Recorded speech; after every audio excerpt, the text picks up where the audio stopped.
Bulaga host Atasha Mulak, totoo nga bang isang buwang buntis na kay Mayor Vico Sotto? Guys, mainit-init pa nga itong chika na ito at nagkalat nga sa SOCMED, lalong-lalo na nga dito sa YouTube at sa Facebook.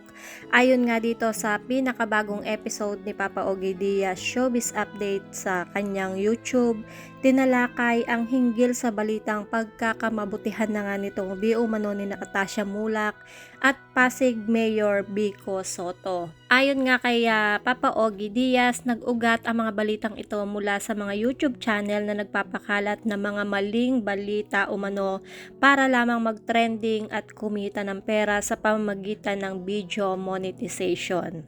May ilang channels umano na naglabas ng balita na di umano na buntis nga nitong si Mayor Vico Sotto, itong si Atasha Mulak na anak nga nitong si Aga Mulak and Charlene Gonzalez. Sa buwan na umanong buntis ito at ang ama ng kanyang dinadala ay itong si Mayor Vico Sotto nga.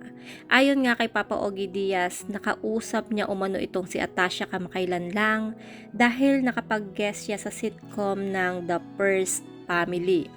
Batid ni Ogie na mali ang mga balitang ito pero napag-usapan na rin nila ni Atasha ang hinggil rito at nahingan nga niya ng reaksyon ang dalaga.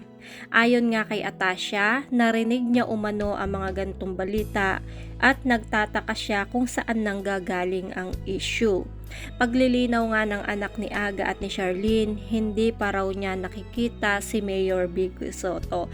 So yun nga guys, no, never ever in her entire life na nakita nga itong si Mayor Vico at paano nga siya mabubuntis ng isang buwan dito. Naglipa na nga guys ang mga post na magiging tatay na po ako. Ayon nga dito kaya Vico Sotto raw, proud na ibinida ang pagbubuntis nga daw nitong si Atasha Mulak. At excited nga daw itong si Vic Sotto at ang nanay ni Vico Sotto na si Connie Reyes para sa kanilang magiging apo. Nariyan nga din na niregaluhan nga daw nitong si Vico Sotto itong si Atasha Mulak ng mamahaling bag, mamahaling kotse at ang huli nga daw ay ang engagement ring. Pero sabi nga ni Papa Ogie, walang katotohanan ang lahat dahil di umano ay hindi pa nga nagkikita itong si Atasha Mulak at itong si Vico Sotto. Nga ni Ogie, kaya wag na wag ho kayo basta-basta naniniwala dyan ha.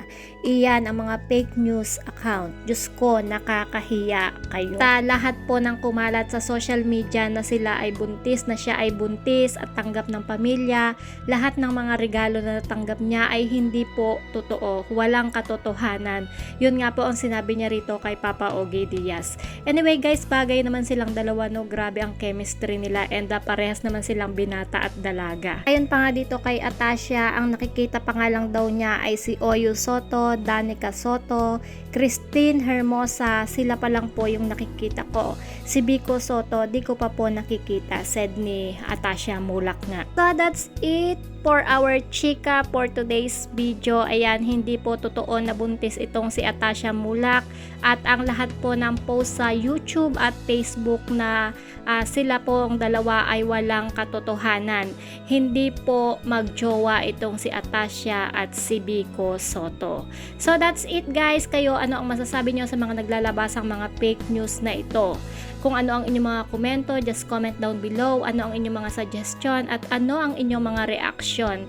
I-chika nyo na dyan dali. At kung hindi ba kayo nakasubscribe sa aking YouTube channel, kindly hit the notification bell, like and share. Maraming salamat sa walang sawang panunood. Ingat po ang lahat and God bless.